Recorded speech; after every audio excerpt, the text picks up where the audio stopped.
चिन्ता सन्तानहन्तारो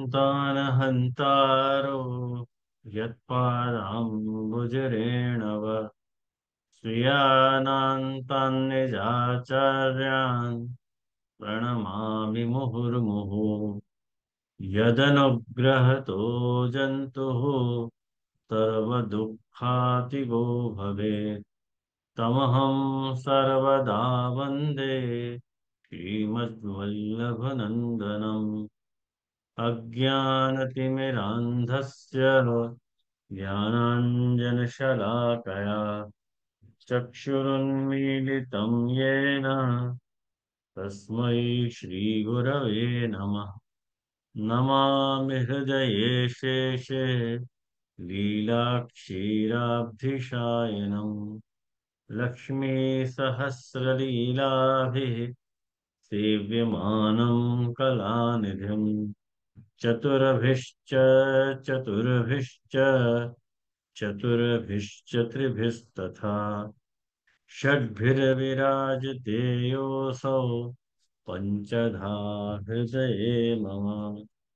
आचार्यवाच प्रणमामि भाष्यनिबन्धशोधिनि स्थायितराश्रयास्था मत्स्वान्तागत्य कृपाप्लुतास्ता मदीयवाचां रचयन्त्वलङ्कृतिम् धर्मप्रोज्झितकैतवो अत्र परमो निर्मत्सराणां सताम् वेद्यं वास्तवमत्र वस्तु शिवदं तापत्रयोन्मूलनम् श्रीमद्भागवते महामुनिकृते किं वा परैरीश्वरः सद्यो हृद्यवरुध्यते यत्र कृतिभिः शुश्रूषुभिस्तत्क्षणात् निगमकल्पतरोर्गलितं फलं शुकमुखाद् अमृतद्रवसंयुतं पिबत भागवत रसमालयं मुहुः अहो रसिका भुवि भावुकाः।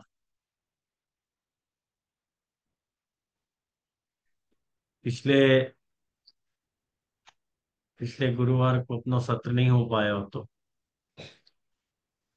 तो ने पूर्व विषय को 15 दिन बीत चुके हैं और 15 दिनन में आप लोगों को विषय की अवधारणा होएगी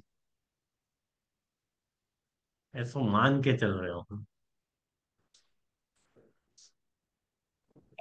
और कुछ अस्पष्टता रह जाए तो पूछ लीजिए, बाकी तो क्या कहूँ। हाँ।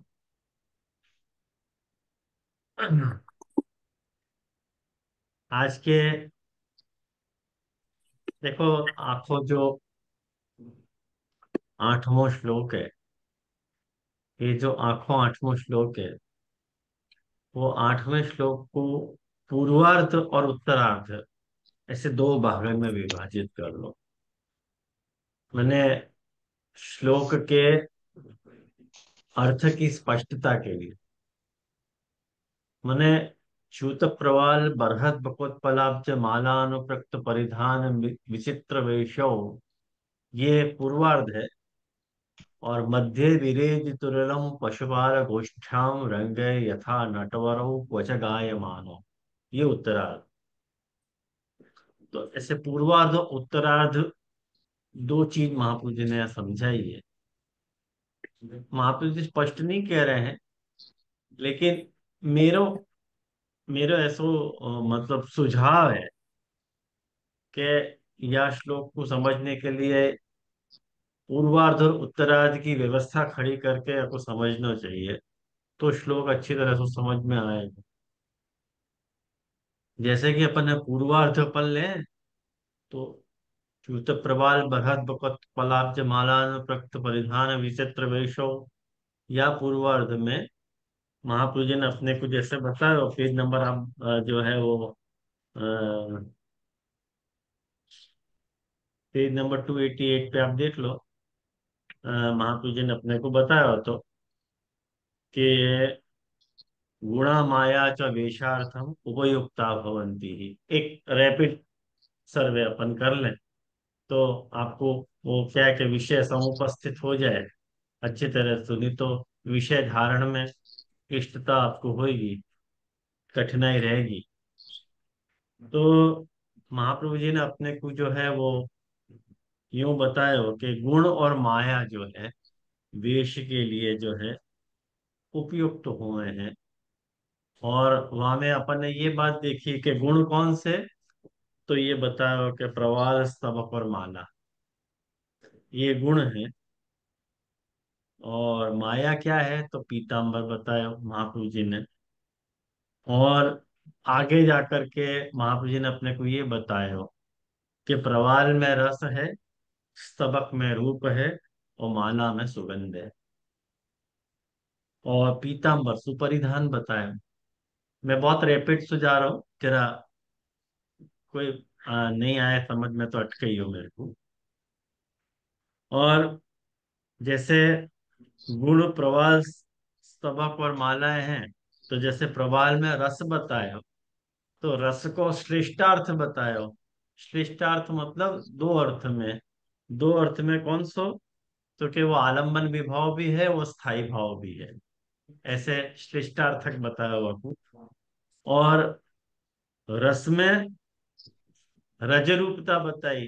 ये सब मैं सब टीका को भाव संग्रहित करके आपको बता रहा हूँ, एकदम निचोड़ अर्थ बता रहा हूँ।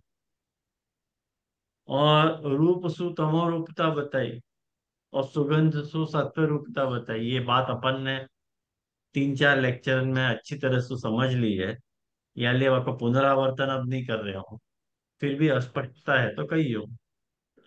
तो रस सु रज रूपता बताई, रूप सु तमो रूपता बताई, और सुगंध सु सत्व रूपता बताई। मतलब प्रवाल में रस रूपता है, स्तबक में रूप है, और माला में सुगंध है। आया हो ना समझ में। और प्रवाल में रस है जो कि रजो रूपात्मक है, और वास्तु स्थाई भाव बताया। कहें कि प्रवाल में ठाकुर जी ने प्रवाल क्यों धारण कर रखे हो है, आम्र पल्लव क्यों धारण कर रखे हो है अपने श्री कर्णन में, तो वासु ये बतायो कि स्थाई भाव और आलम्बन भाव दोनों एक ही है। रस को जहां आलम्बन है वो धर्मी को है, और धर्मी और धर्म को एक ही तरह से देखनो, ये रस को अर्थ बतायो। वो स्थाई भाव बतायो। और वासु जो है विविध भावोत्पत्ति बताई। देखो बड़ी इंपॉर्टेंट बात है ये सब, ये सब सब टीकान को संग्रहार्थ है ये। जैसे बहुत बार आज उमंग है नहीं, लेकिन उमंग ने एक बार पूछो तो कि सत्व रूपता, रज रूपता और तमो रूपता को निर्धारण कैसे करना, कैसे हमें क्या समझना, कैसे समझना।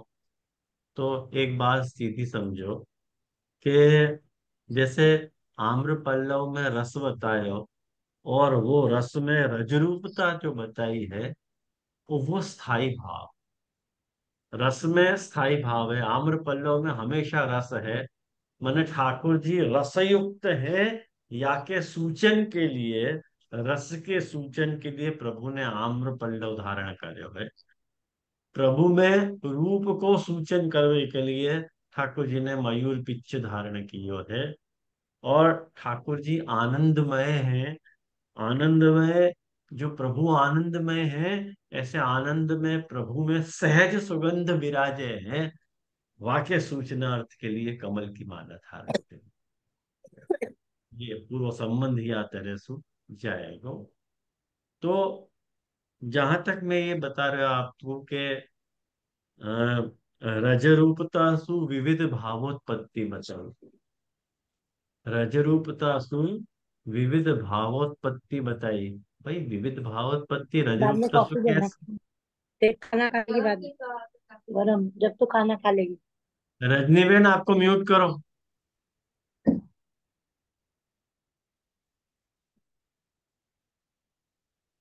तो रससु प्रवालसु रजरूपता बताई, और वाह रजरूपता सु विविध भावोत्पत्ति बताई। कैसे, ध्यान से समझो यह बात को कि प्रभु, प्रभु में जो रस है, और प्रभु में प्रभु को जो रूप है, ध्यान तो समझिए ये बात, रूप की और रस की बात हो रही है, प्रभु के रूप की और प्रभु के रस की बात हो रही है। तो प्रभु को रूप कैसो है? प्रभु के रूप यूं कही कि तमो रूपता है, और वासु व्यभिचारी भाव होता है। व्यभिचारी भाव बतायो, व्यभिचारी भाव बतायो। बस खाली ये रूप और रस को समझो ना, तो सुगंध अपने आप समझ में आ जाएगी। वो इतने इंपॉर्टेंट फैक्टर समझने के लिए नहीं है, वो अपने आप स्वतः आपको ध्यान हो जाएगा। खाली रूप और रस पे कंसंट्रेट करो। कारण कि पूरो जो श्लोक को श्लोकार्थ है, वह को हार्द क्या है? वह को हार्द ये क्या है कि विप्रयोग स्वरूपात्मक, विप्रयोग स्वरूप को वर्णन है, प्रभु के विप्रयोग स्वरूप को वर्णन है। और जब प्रभु के विप्रयोग स्वरूप को वर्णन अपन समझ रहे हैं, तो जब प्रभु को रूप जो है तमो रूप है, रूप सु तमो रूपता बताई, तो तम तम क्या करे? तम जो है मन के लय को काम कर, मन को लय वहां हो जाए। और रज क्या करे? वह में रजस्ता विविध भाव की उत्पत्ति करे। अब आपको ये प्रश्न होगा कि रज विविध भावोत्पत्ति कैसे करे, और रूप जो है मन को लय कैसे करे? ये प्रश्न होएगा ना। और नहीं भी हो रहे हो तो अब मैं आपके मन में बस प्रश्न उद्भव करा रहा हूँ। अब एक बात समझो, ऐसे होएगा कि जब भी अपन प्रभु के स्वरूप को विचार करें, जैसे मैंने आपको यही लिए पिछली बार, अगर आपको मेरे सौभाग्य से याद है आपको, तो मैंने आपको मल्लानाम अश्निम ननाम नरवरो स्त्री नाम स्मरो मूर्तिमान ये श्लोक समझाया। तो या आपको भी याद हो है कि जब प्रभु कंस की रंगशाला में पधारे, तो प्रभु ने अपने स्वरूप सु नव रस के, नव रूप में नव रस को वर्णन द्योतित कियो। अब यहाँ रस की बात चल रही है, रस की उत्पत्ति की बात चल रही है, नव रसन की बात चल रही है। तो या श्लोक को संबंध नव रस सु है। जब प्रभु को, देखो ये बात समझ में की है कि जब प्रभु के रूप को अपन देखे हैं, माने अपन जैसे हों, जा भी प्रकार के हों, वह प्रकार के स्वरूप में अपनो मन आसक्त हो जाए। और वह प्रकार में अपनो मन आसक्त होने के कारण अपने मन को लय व रूप में हो जाए। ये तमो रूपता है। कितनी आई समझ में आपको भगवान जाने। और रस रजरूपता, रससु रजरूपता कैसे बताई? कि भाई जा रूप में अपने मन को लय हो रहे हो, प्रभु के जा रूप में अपने मन को सुहाव तो रूप हो, जाकू प्रभु में मने श्रृंगार दिख रहे हो वाकू काम भाव होएगो, जाकू प्रभु में शत्रु को भाव दिख रहे हो वाकू रौद्र रस प्रकट होएगो। जाकू प्रभु को देख के बालक जैसे लग रहे हैं, तो वाकू प्रभु में वात्सल्य रस प्रकट होएगो। और जाकू भक्ति करने की इच्छा होगी, वाकू प्रभु में भक्ति रस उत्पन्न होएगो। जाकू प्रभु को देख करके अपनो कोई व्यक्ति आ गयो, तो वाकू प्रभु में जो है मन हास्य रस प्रकट होएगो। और योगी जनन को विराट को अनुभव होएगो, वह उन लोगों को जो है शांत रस को अनुभव होएगो। तो अपनो मन प्रभु के जा रूप को भी सिलेक्ट कर रहा है, जा रूप को भी भूल जाओ, कोई भी रूप, जा रूप को भी सिलेक्ट कर रहा है, वह रूप में अपने मन को लय हो गए।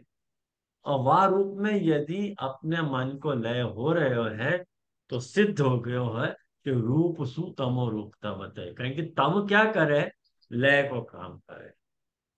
तामस गुण है ना, वो लय करा। और रज क्या करे, विविधता उत्पन्न करावे। और विविधता कैसे उत्पन्न होता है कि अपने जा रूप में अपनो लय भयो है, वह रूप में प्रभु अपने को कौन कौन से भाव की भावानुभूति कराएंगे। ऐसे विविध भाव, विविध मनोरथ अपने मन में उत्पन्न हुए, तो ये रजो रूपता है। या तरह से ऐको कनेक्ट करना है। और हाँ, बोल गूगल। हाँ जी जी, दंडवत प्रणाम।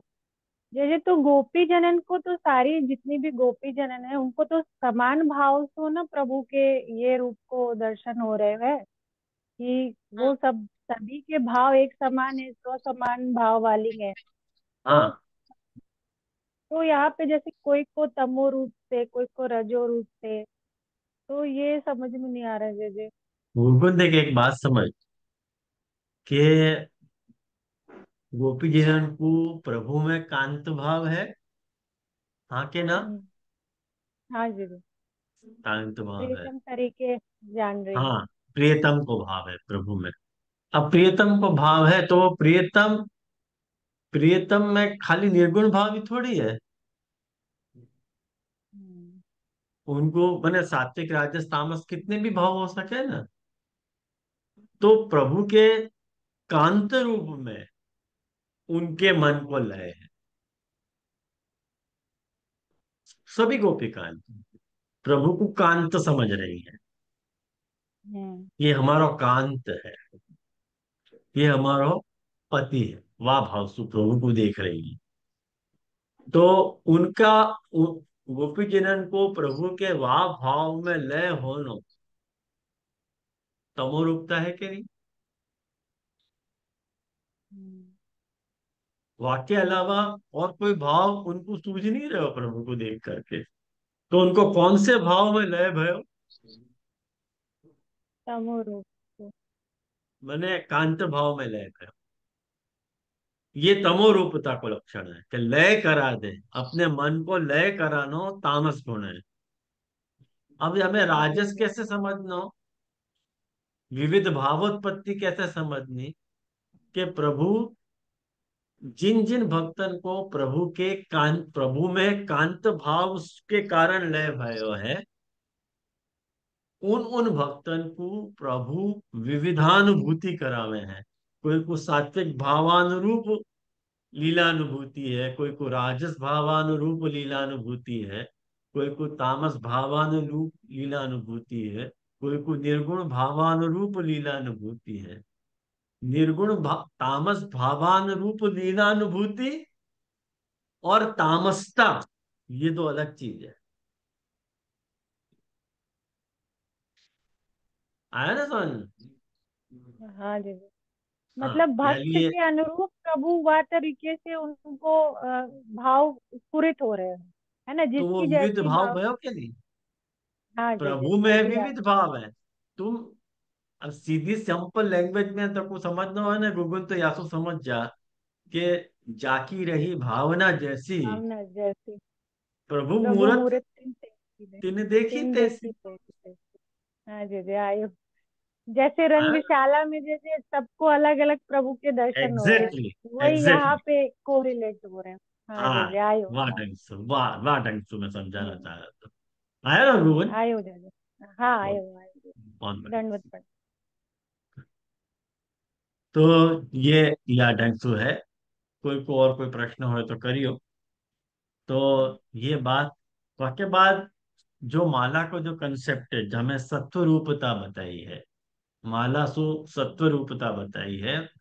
तो माला के कारण जैसा वामे, जैसे रस सु स्थाई भाव बतायो, और रूप सु व्यभिचारी भाव बतायो, और सुगंध सु अनुभाव बतायो।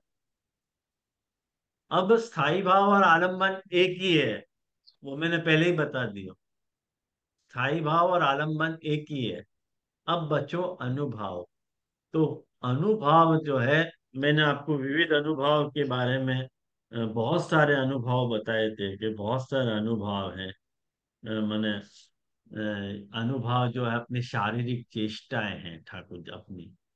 तो वह शारीरिक चेष्टा में बहुत सारे माने सात्विकता हमें कैसे प्रकट हो रही है, या मैं या ढंग को ध्यान दो कि सात्विकता में या तरह से प्रकट हो रही है कि जितने भी पदार्थ हैं, ठाकुर जी ने जो कुछ भी धारण कर रखे हो है, उन सारे पदार्थन को, वो सारे पदार्थ रसोपयोगी हैं, ऐसो ज्ञान होने सात्विकता है। अब जैसे कबीर ने माला धारण कर रखी है, तो माला क्यों धारण कर रखी है भाई?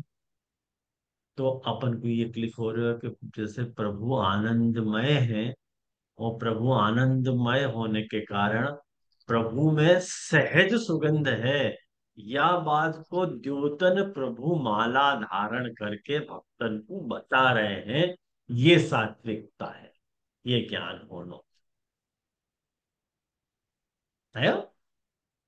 अब मुझको लगे मैंने बहुत ही नीचे उतर के आपको क्लियर किया है, यहाँ से ज्यादा मेरे से स्पष्टता नहीं हो पाएगी। फिर भी यदि नहीं आया समझ में तो पूछो भाई। कहेंगे अब ये वेणु गीत चल रहा है। हाँ बोल मित्र। हाँ, धन्यवाद प्रणाम। तो जैसे ये जो आपने कही कि प्रभु में जितने भी पदार्थ धारण करे हैं वो सारे रस रूप है, ऐसो ज्ञान मनो सात्विकता है। तो ये संभोट जो अपन कह रहे हैं कि पूरा जगत जो है वो लीलात्मक दृष्टि से देखना, और वो लीला में रस है, जो मतलब बेटी जी गीता जी के क्लास में भी ये कॉन्टेक्स्ट में समझा रहे हैं। तो वही से एग्जैक्टली ये भाव है कि मतलब वो जो लीलात्मक दृष्टि रख के वह लीलात्मक दृष्टि सु प्रभु ने या प्रभु ने जो भी धारण किए हो है या प्रभु ने जो भी प्रकट किए हो है, वहाँ में जो हम रस को आनंद ले, वही सेम भाव ये है।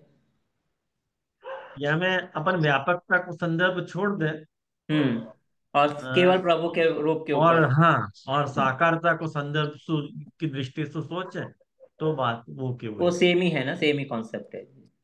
भले। व्यापकता को यहाँ मत सोच, अननेसेसरीली विस्तार हो जाएगा। भले समझ गए जी। हाँ। हाँ। तो ये अपन ने देखो महाप्रभु जी यहाँ पे जो आज्ञा कर रहे हैं कि गुणा माया च वेशार्थम उपयुक्ता भवंती, या को अपन ने देखियो।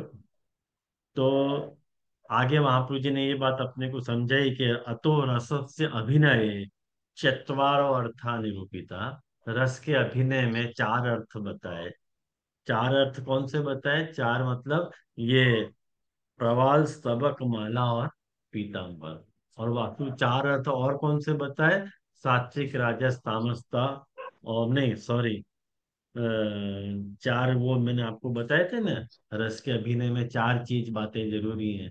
एक जो है वो आहार या अनुभव वगैरह जो मैंने आपको सब समझाया, तो स्थाई आलंबन वगैरह। नहीं नहीं वो नहीं तो, हाँ सॉरी, आंगिक वाचिक आहार और आंगिक सात्विक। वाचिक। आंगिक वाचिक आहार और सात्विक, ये चार मैंने चत्वारो अर्था निरूपिता। और वाके लिए जो है रस रूप सुगंधा नाम प्रतिष्ठा त्रिषु निश्चिता। मैंने रस रूप और सुगंध की प्रतिष्ठा तीन में बताई, त्रिषु, तीन में। तो यह को प्रकार अपन ने अभी देखियो, जो मैंने आपको विस्तार से आपको बताया। और वाक्य बाद महाप्रभु जी आज्ञा कर रहे हैं कि धर्म्याच्छादन बोधाय माया अपि अत्र निरूप्यते। धर्मी के आच्छादन के लिए माया यहाँ निरूपित करी है, धर्मी के आच्छादन के लिए। तो एक बात समझो कि धर्मी को आच्छादन, रस के आच्छादन के लिए महाप्रभु जी ठाकुर जी ने पीताम्बर धारण कियो है कि रस को, कहीं कि अ, माया अत्र निरूप्यते, माया को निरूपण कियो है कि माया जो है वो धर्मी को आच्छादन करते हैं, वो ठगते हैं। रस को ओपन नहीं रखो है। और ओपन सु क्या हो गए है, ये बात आगे बताएंगे। लेकिन यूं देखो नीचे देखो, लेख में लेखकार ऐसी बात बता रहे हैं, पेज नंबर 291 पे।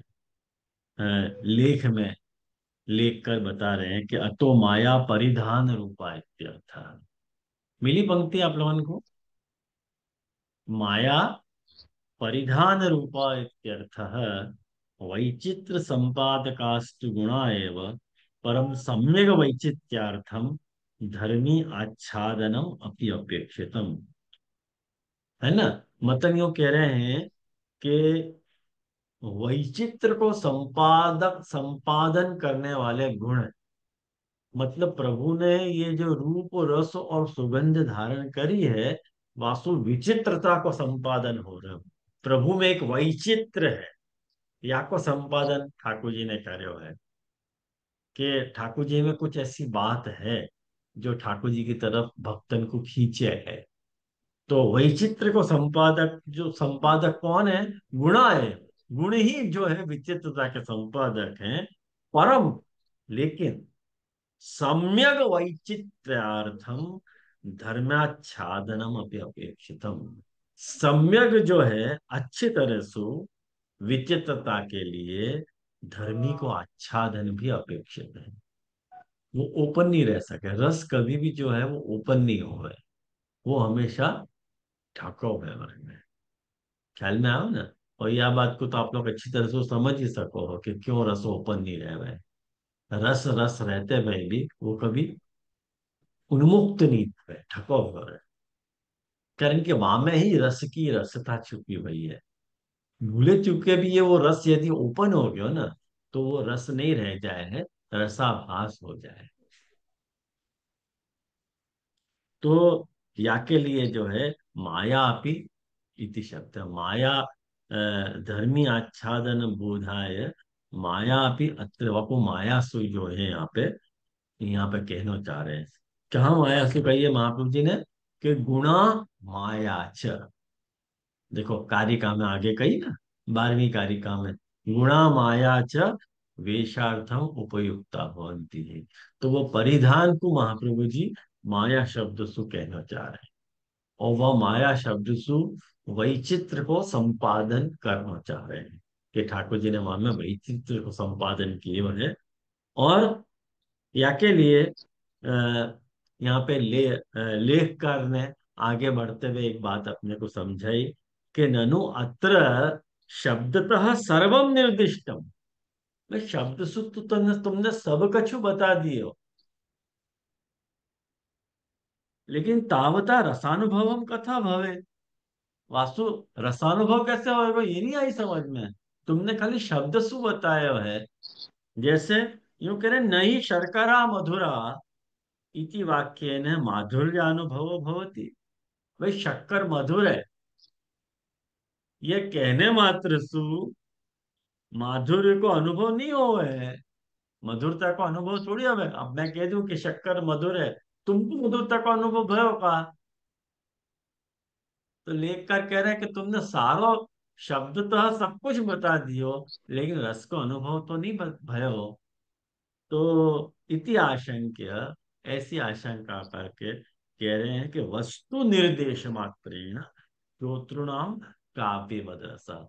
ये वस्तु वस्तु निर्देश कौन, कहाँ को शब्द है? कौन बताएगा हमको? वस्तु निर्देश मात्रेण कहाँ को शब्द है? कारिका को जय जय। कारिका को। चौधरी क्या बात है गुरुवन, आचार्य वाह! जी। मस्त, बहुत बढ़िया। वस्तु निर्देश, वाक्य खुलासा के लिए कह रहे हैं, वस्तु निर्देश मात्रेणापि रसो जायते। वस्तु के निर्देश मात्र से भी रस तो उत्पन्न होवे है। भाई कैसे होवे है?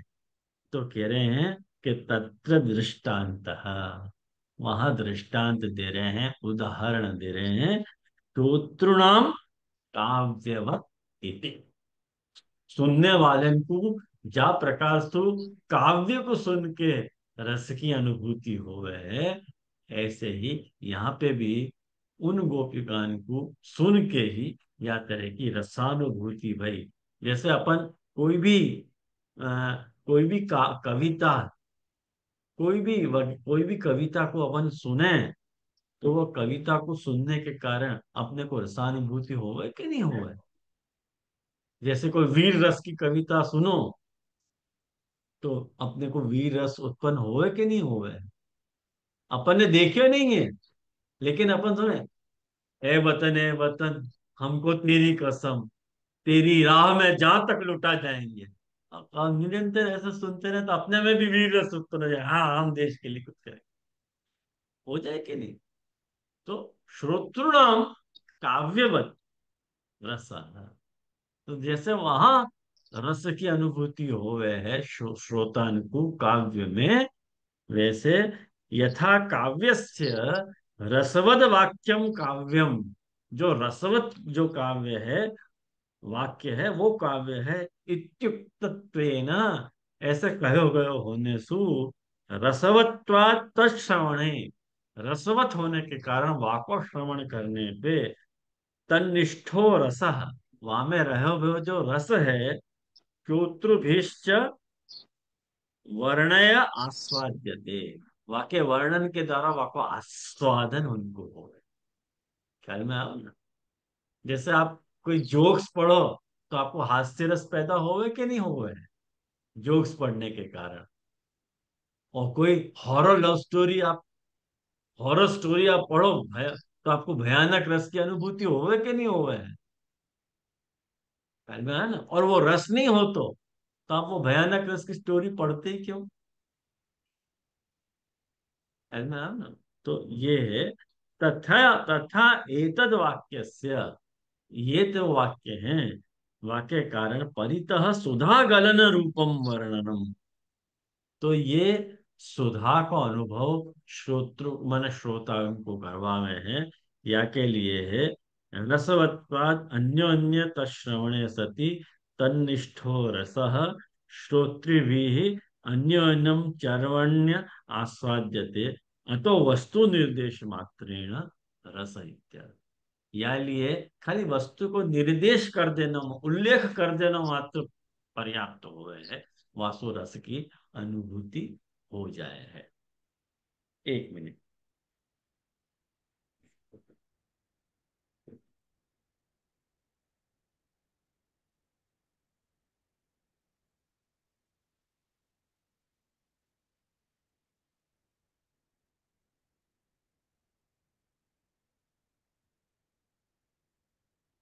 अब आप देखो हमें आगे की पंक्ति में पेज नंबर 292 पे, पेज नंबर 292 पे, रसवत फल बोधाय प्रथमम पल्लवो मता, ये महाप्रभु जी खुद ही बता रहे हैं कि मैंने कैसे व्यवस्था रखी है कि रसवत फल बोधाय,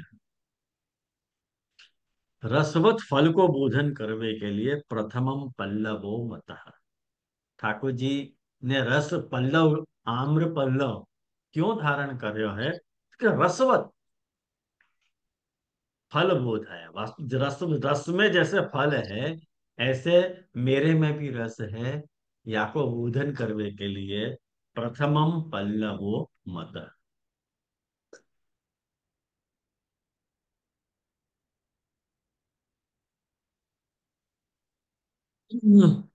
अब यहाँ देखो, समझने लायक बात है, जो इम्पोर्टेंट बात है अपने को यहाँ समझनी है। देखो, पॉइंट नंबर 1, पल्लव, आम्र पल्लव, रसवत फल बोधन,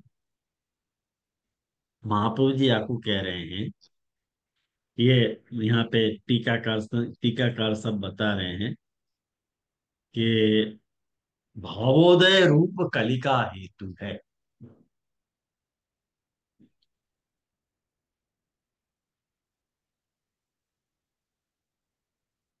अब ये भावोदय रूप है, भावोदय मतलब भाव को उदय, जैसे कोई चीज को देख के कोई चीज की उत्पत्ति होनी, है ना, समझ में आया। जैसे भयानक चीज को देख के भयानक रस की उत्पन्न होनी, बालक को देख के वात्सल्य रस की उत्पत्ति होनी, या ढंग से ऐसे ही ठाकुर जी देख के रस की उत्पत्ति होनी। अब या के पहले को तामस प्रमेय प्रकरण है ये। तामस प्रमेय प्रमेय प्रकरण के पहले कौन सा प्रकरण आयो तो?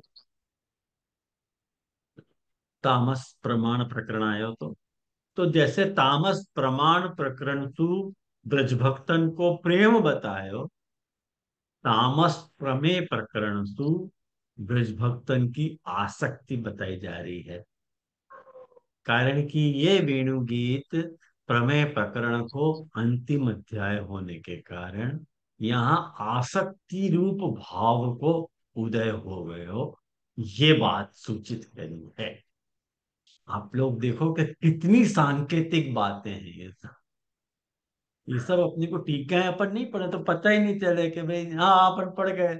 च्यूत प्रवाल बरहत भगत पलाद माला अनुप्रक्त परिधान, ठाकुर जी ने आम्र पल्लव धारण करो है, और जो है मयूर पिच्छ धारण करे, वे क्यों धारण करो है, काय के कौन से प्रयोजन से धारण करो है, ये तो समझे कि नहीं। तो अ, भावोदय रूप, जैसे वो जो कली खिलने वाली है, वाको खाली बीज को रोपण भयो, आसक्ति के बीज को उदय होनो, या लिए आसक्ति रूप भाव को उदय भयो, बीज बीज पैदा अंकुरित भयो। कौन सा बीज अंकुरित भयो? आसक्ति रूप, आसक्ति भाव रूप बीज की उत्पत्ति भई। ये रसवत फल बोधन के कारण उनको अ, ये दे ठाकुर जी ने सारी बातें संकेत में कही हैं। ये बात समझो, या लिए या तरह की शब्दावली को प्रयोग हो रहा है ना। ठाकुर जी कोई क्लियर कट थोड़ी कहेंगे रस की बातें, ऐसे क्लियर कट नहीं कहेंगे। सब लोग माने इनडायरेक्टली कहा जाए, कभी भी आज भी अपने को इनडायरेक्टली कहना ही पसंद आवे, डायरेक्ट कहना पसंद ही नहीं आवे। इनडायरेक्टली अपन कहना हर बार, जहां तक रस की बात है वहां तक, या इससे ज्यादा मत पूछिए। सेकंड, शास्त्रार्थस्य परिज्ञानात् भावस्य कलिका भवेत्।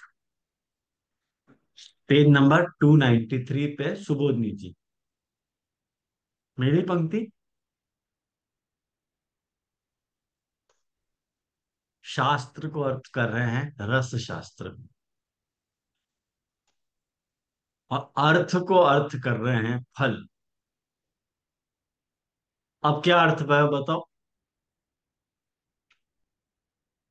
शास्त्र के अर्थ को अच्छी तरह से ज्ञान हो जाने के कारण भाव की कलिका हुए है।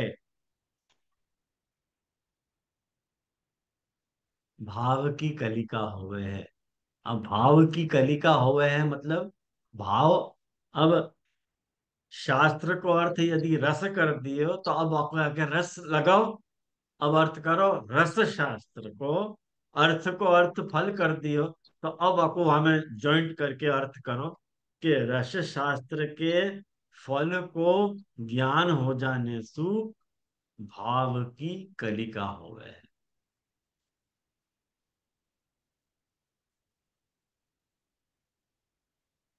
सबक जो है ना, वो कलिका है। अब पल्लव की बात कर दी, अब सेकंड कौन सी बात आ रही है? सबक की बात आ रही है। माने भगवत स्नेह जो है, बाकी कलिका, माने आसक्ति हो गई। आसक्ति कली के रूप में खिल गई। भगवत स्नेह जो है तो वो आसक्ति के रूप में खिल गयो। भगवत आसक्ति की कली खिल गई।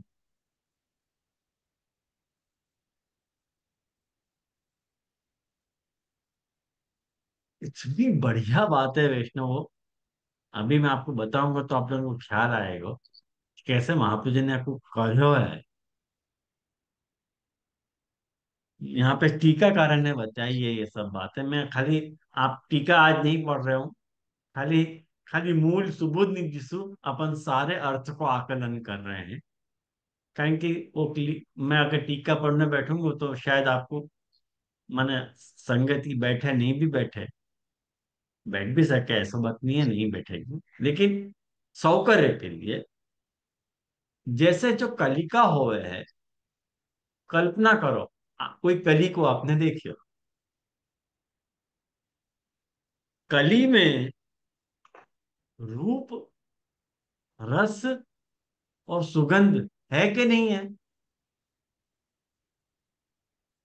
है। पर व्यक्त रूप में है कि अव्यक्त रूप में है? अव्यक्त रूप में है। अव्यक्त रूप में। हाँ। अव्यक्त रूप में है, व्यक्त रूप में नहीं है। ऐसे ही कटाक्ष, स्मित और आलाप, ये जितनी भी बातें हैं वो उनमें अव्यक्त रूप से रही हुई हैं। यानी ये भाव की कलिका भई है, भाव की कलिका भई है। ये सब भाव भय हैं उत्पन्न, लेकिन व्यक्त नहीं हो पा रहे, अव्यक्त है।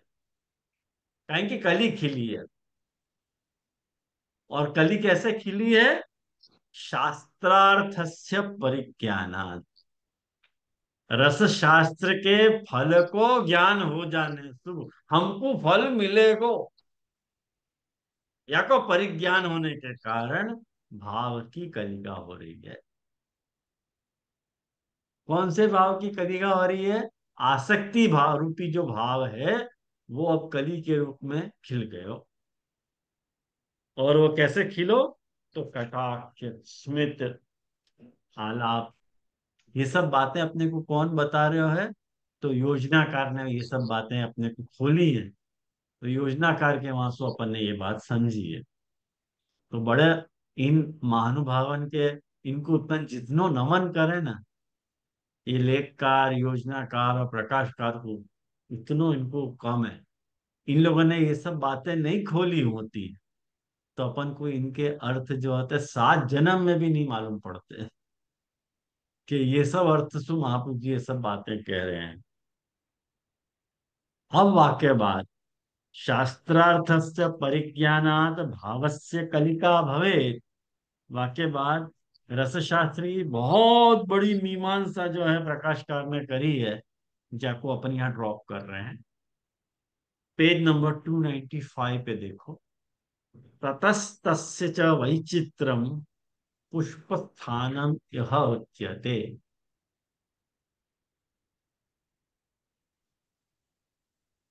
ततस्तस्य वैचित्रम, अब यूं कह रहे हैं महाप्रभु जी के अपन ने पल्लव के बारे में समझो, आम्र पल्लव के बारे में, तबक के बारे में समझो, अब माला के बारे में समझा रहे हैं। वो क्या बात है माला के बारे में? देखो, कि वो कह रहे हैं कि मालासु वैचित्र आ रहा है, वैचित्र, विचित्रता आ रही है। और वो विचित्रता वही व्यसन रूपता है।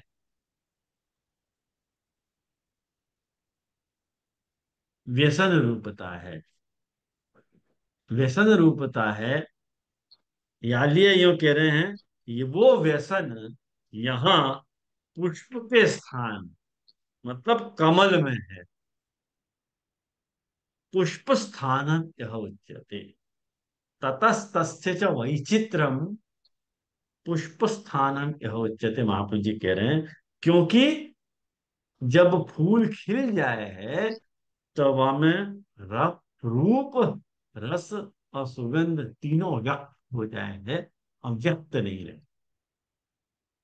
जब तक वो भाव की कलिका है तब अव्यक्त रहे हैं, और वाक्य बाद ये पुष्प के रूप में व्यक्त हो जाए।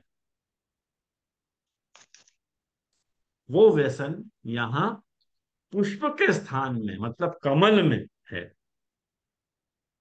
वो व्यसन रूपता क्या है? तो योजनाकार नीचे समझा रहे हैं कि आलिंगन आदि और विविध विलास रूपता जो है, ये सब व्यसन रूपता हो रही है। ये सब माने ये सब भाव की उत्पत्ति हो रही है। और यही विचित्रता को संपादन करने वाली है। ये सब प्रभु रसानुभूति करवा रहे हैं ब्रज भक्तन को। ये बात भूल मत जाइयो, ओवरऑल अर्थ तो ये सब कड़ी मिलेगी, नहीं तो कड़ी नहीं मिलेगी। कहीं की विप्रयोग रसात्मक स्वरूप को वर्णन चल रहा है। तीन बात देखी अपन ने, पल्लव, स्तबक और माला। वाक्य बात, पेज नंबर 296, पेज नंबर 296 पे महाप्रभु जी आज्ञा कर रहे हैं कि अहोरात्रम वासना स्यात् तत आच्छादनम स्मृतम। अहोरात्रम वासना स्यात् तत आच्छादन स्मृतम।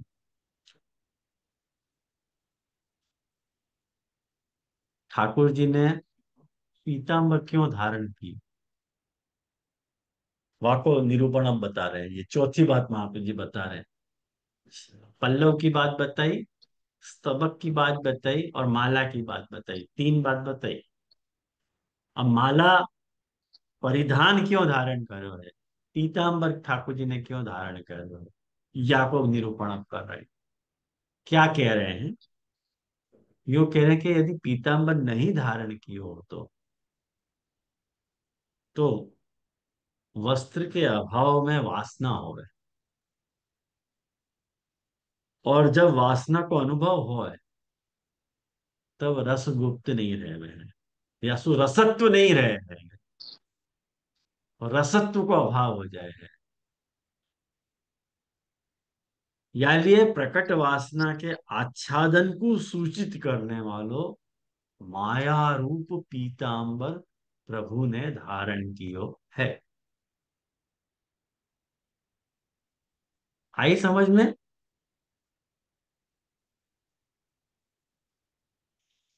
जैसे जा जा जो भी भाव, जो भी भाव यहाँ प्रकट हो रहे है ब्रज भक्तन के हृदय में, कौन सा भाव, तो कह रहे हैं दर्शन, आश्लेष, ये सब जो भाव हैं उन सब भावन को गुप्त रखने के लिए ठाकुर जी सूचित कर रहे हैं कि ये सब होएगा, लेकिन वह को गुप्त रखने के लिए चातुर्य विशेष कापट्य की आवश्यकता है, चतुरता की आवश्यकता है। यासु माया शब्द सु कहो है, ठाकुर जी ने बड़े कपट सु धारण करे है, पता नहीं चली। यानी जैसे माया, माया जो है वो अच्छा माना आच्छादित करे है, ऐसे ही परिधान जो है वो पीताम्बर जो है वो रस को आच्छादित करे है। याली ठाकुर जी ने पीताम्बर धारण किए हुए। आया समझ में। याली महाप्रभु जी कह रहे हैं कि अहोरात्रम वासना स्यात्, अहोरात्र बाकी वासना वो करे। यह लिए वह को आच्छादन स्मृतम, वह को आच्छादन प्रभु ने आच्छादित कर दियो, ढक दियो। यहाँ पे देखो प्रकाशकार को, अरे लेखकार, नीचे लेख आपको दिखियो, लेख लिखियो है, ननु एवं निरूपण है, पंक्ति मिली। हाँ, वो पंक्ति देखो आप। लेखकार यहाँ क्या कह रहे हैं, वल्लभ जी, वल्लभ जी आज्ञा कर रहे हैं कि ननु एवं निरूपण है, या तेरे से जो आप निरूपित कर रहे हो ये सारी बातें, तो धर्म सहित निरूपण में जातम, ये तो कोई धर्मी स्वरूप की बात नहीं भई है, ये तो धर्म सहित निरूपण भयो, यूं कह रहे हैं। और अतः केवल रसरूपताम आह इति आभासेन, तो आपने जो शुरुआत में कही थी हम कि केवल रसात्मक स्वरूप को हम वर्णन कर रहे हैं, तो वो बात तो यहाँ पे मैच नहीं हो रही है। तो महाराज ये क्या कर रहे हो, कह कुछ रहे हो, व्याख्यान कुछ अलग कर रहे हो। तो इति आशंक्य, ऐसी आशंका करके कह रहे हैं कि रसोत्पत्त्यर्थम, रसोत्पत्त्यर्थम कहाँ है, कारिका में, कि रसोत्पत्त्यर्थम एतावान निरूपितम इति स्थिति ही। ये जो महाप्रभु जी आज्ञा कर रहे हैं वो आपको यहाँ पे एक्सप्लेन कर रहे हैं कि एतावत, एतावत सर्वम, ये जितनी भी बातें हमने तुमको समझाई हैं, सर्वम एतासु, इन लोगन में, इनमें, एतासु मतलब स्त्रियन के लिए आयो है, ये जो जितनी भी गोपी जन हैं उनमें रस स्वरूप आविर्भावार्थम निरूपितम, उनमें ठाकुर जी के रस स्वरूप को आविर्भाव हो जाए, वाके लिए ये सब निरूपित किया है। न तो धर्म सहित आविर्भावार्थम, प्रभु उनको धर्म सहित आविर्भाव के निरूपण के लिए हमने इनको निरूपण नहीं किए हुए। ये सब बात कहने सु रसात्मक प्रभु के स्वरूप को आविर्भाव इनके हृदय में हो जाएगा, वाके लिए ये सब निरूपित किया है। तो फिर शंका उठा रहे हैं कि ननु एतावत विनय व रसाविर्भाव कुतो नोक्ता, इनके बिना ही रस को आविर्भाव हो ऐसा क्यों नहीं कह दियो भाई, इनके बिना ही कह देते ना, ये कहने की जरूरत क्या पड़ी। तो यूं कह रहे हैं कि इति स्थिति, भाई ऐसी स्थिति है, ऐसा नियम है। क्या नियम है कि विभाव अनुभाव व्यभिचारी संयोगाद रस निष्पत्ति ही इति वाक्याद इयम रस मर्यादा। भाई ये तो रस की मर्यादा है। हर रस, रस की परिभाषा है कि वो रस कब निष्पन्न हुए है, कि जब वो विभाव, अनुभाव और व्यभिचारी भाव की टेस्ट से गुजरे, तब वो रस रस है, अन्यथा रस नहीं है। आई समझ में? बहुत ही फैंटास्टिक ये निरूपण है, मेरे हिसाब से उनको बहुत ये बात अच्छी लगी। इयम रसमर्याद आविर्भाव इति अग्रिमेण अन्वय, याद लिए आगे से को अन्वय कर लेना। क्या अन्वय कर लेना? तो देखो, लिखो कि रस के आविर्भाव को क्रम क्या है। रस को सबसे पहले रस को आस्वादन, पॉइंट नंबर वन, रस को आस्वादन। सेकंड नृत्य। तीसरो शोभा। और चौथो भगवान रसत्व को प्राप्त हुआ। ये पूरा क्रम है। ये चार पॉइंट लिख लो तो समझ में आ जाएगी बात।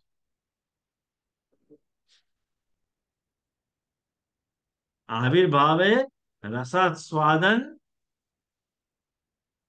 नृत्यम, शोभा, ततो भवेत अति गुप्तो भगवान रसत्वम प्रतिपाद्यते। आविर्भावे माने ये सब, सब चीजों को आविर्भाव होवे ना। कौन सी चीज को आविर्भाव होवे है? विभाव, अनुभाव, व्यभिचारी भाव, इन सब को जब आविर्भाव हुए हैं, तब जो है वो रस को आस्वादन हुए है, रसास्वादन। और वाके बाद जो है नृत्यम, वाके बाद नृत्य हुए हैं। और वाके बाद शोभा हो गए। और वाके बाद अतः अति गुप्तो भगवान, जो अति गुप्त भगवान है वो रसत्व को प्रतिपादन करे हैं, रस को ख्यापन करे हैं। आई समझ में? ये पूरे रस की निष्पत्ति की प्रक्रिया समझाई है यहाँ पे महाप्रभु जी ने। अब क्या के बाद जो है पेज नंबर 298 पे, विचित्र वैशव इति सर्वरस विनिवेशार्थम, सारे रस के अभिनिवेश के लिए, सारे रसन को अभिनिवेश में हो गया, या के ठाकुर जी ने यहाँ पे विचित्र वेश प्रभु ने धारण कियो है ऐसो कहो गयो। माने त्रयाणाम अन्योन्य गुण प्रधान भावे नवरसा भवन्ति। यानी मैंने आपको शुरुआत में ही सारे नवरस की बात समझा दी थी अपने पिछले लेक्चर्स में, कि तीनों के अन्योन्य मुख्य और गौण भाव से। तीनों के मतलब कौन से? पल्लव, स्तबक और माला। इन तीनों के अन्योन्य भाव से जो है वो नवरस की निष्पत्ति हो है। कोई में कोई गुण प्रधान, कोई में कोई गुण प्रधान, ऐसे या ढंग सु या प्रकार सु जो है रसरूप भगवंतम निरूप्य, रसरूप भगवान को निरूपण करके तद रस पोषक समाजे वाद्य गीत विशेषो निरूपयन्ति। अब ये उत्तरार्ध आयो। अब तक अपन ने पूर्वार्ध देखे तो अब देखो ये उत्तरार्ध पे महाप्रभु जी आ रहे हैं। अपन ने वो एक लाइन पूरी समझी, अब ये दूसरी लाइन महाप्रभु जी अपने को समझाना चाह रहे हैं कि मध्य विदेह दुर्लभ पशुपाल गोष्ठ्याम रंगे यथा नटवरौ क्वच गाय मानव। मैंने समाज के समाज में रस को पोषक कौन करे? गीत और वाद्य। ठाकुर जी ग्वाल मांडल की मंडली में बैठे हैं और गीत और वाद्य बज रहे हैं, गीत भी बज रहे हैं, गीत भी गाए जा रहे हैं, वाद्य भी बजाए जा रहे हैं। ऐसी जो पशुपालन की जो गोष्ठी है, वाकई बीच में ये दोनों परम शोभायमान हो रहे हैं। और पशुपालनाम गोष्ठी नात्यंतम गूढ़ा। पशुपालन की जो गोष्ठी है वो अत्यंत गूढ़ नहीं हो रहे हैं। क्यों गूढ़ नहीं हो रहे हैं? कि ठाकुर जी उनको एकदम सुलभ है। यानी ये रसस्य सुलभत्व निरूपित, रस की सुलभता बताइए कि उन लोगों को ठाकुर जी कितने सुलभ हैं। और मध्य गीत वाद्यो हो त्रयाणाम समानतैव सर्वोत्तमा। ये पंक्ति समझने लायक पंक्ति है। या मैं यूं कहो जा रहा है कि गीत और वाद्य इन दोनों के बीच में मध्य गीत वाद्य है। माने गीत और वाद्य इन दोनों के मध्य में तीनों की समानता, वही सर्वोत्तम है। नित्यस्य तो विशेष प्रायिक एव इति तदेव उत्तम। अब देखो नित्य की बात वहां पे नहीं समझाई है। कहानी समझाई है मूल श्लोक में। मध्य विदेज तुररम पशुपाल गोष्ठाम रंगे यथा नटवरो क्वच गायमानो। गाने की बात समझाई है, वाद्य की बात नहीं समझाई और नृत्य की बात नहीं समझाई। तो गायमानों को वाचिक अर्थ गीत और वाद्य होवे हैं, नृत्य नहीं होवे हैं। जैसे संगीत जो है, गीत वादन और नृत्य तीनों को संगीत कहा जाए। लेकिन यहाँ गीत शब्द को जो वाच्यार्थ है वो गीत और वाद्य है, नृत्य नहीं है। लेकिन महाप्रभु जी ये कहना चाह रहे हैं कि भाई नृत्य जो है वो तीनों ऊपर से होना चाहिए। माने नृत्य भी हो गए हैं। यहाँ पे देखो लेखकार यहाँ पे नीचे समझा रहे हैं। मैं सोच रहा हूँ ये अपन नेक्स्ट टाइम ले ये टॉपिक को, उत्तरार्ध को, कारण कि अच्छी तरह से अपन समझ पाएंगे। 10:30 यही बजे। तो लेकिन एक मेरी रिक्वेस्ट है कि अगली बार आप लोग आओ तो एक ये लेक्चर को आवर्तन करके आइए हो। तो क्या क्या थोड़ा अच्छा रहेगा, मेरे को भी समझा में इतनी मेहनत नहीं पड़ेगी। ये लेक्चर आप सुन के आइए हो, भले ऑडियो सुन लो तो भी चले, वीडियो मत सुनो, ऑडियो सुनो। तो ऑडियो सुनोगे तो हो जाएगा। हाँ मैं उमंग से कह दूंगा कि आप अपलोड कर दे, एक आध दिन में ही कर दे अपलोड, ऐसे कह दूंगा। तो क्या आप लोग सुन के रखोगे ना तो विषय की अवधारणा होगी। ये तो इतना सब बैकग्राउंड में मैं आपको समझाऊं फिर आपको दिमाग चले बराबर, तो मुश्किल हो जाएगी, समय वहां में चला जाएगा। अब है नहीं, 4-5 पंक्ति बाकी रह गए हैं अष्टम श्लोक की।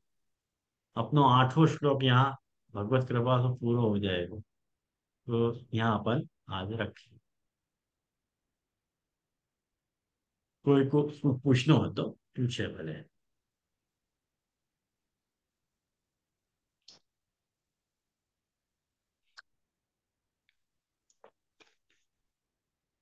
हम्म, हम्म, हम्म, हम्म।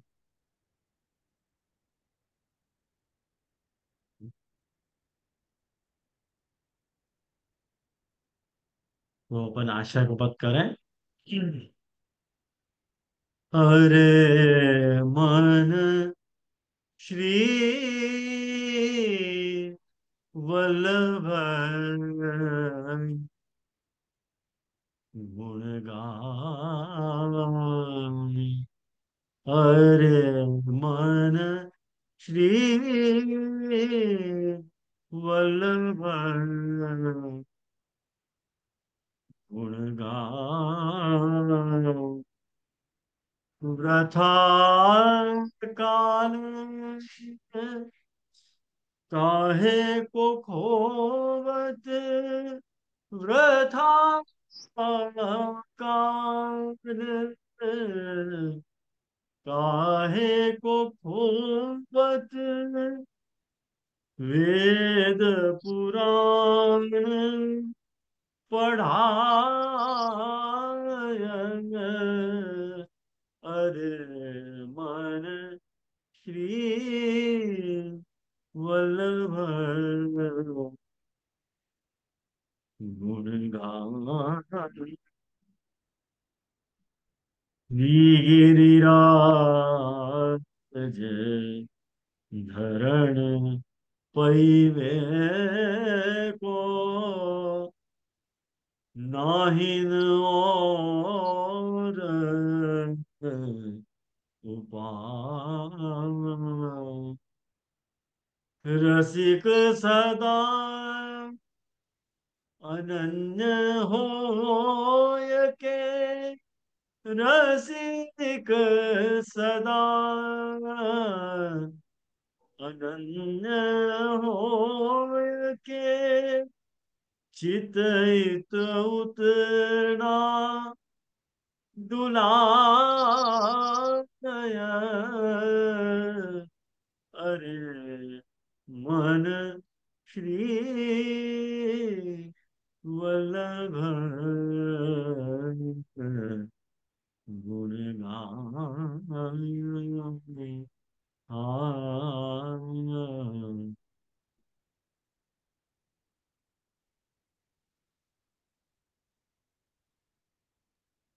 दंडवत बहुत प्रणाम दंडवत जय प्रणाम। जय। धन्यवाद। दंडवत प्रणाम। दंडवत प्रणाम जय जय। दंडवत प्रणाम।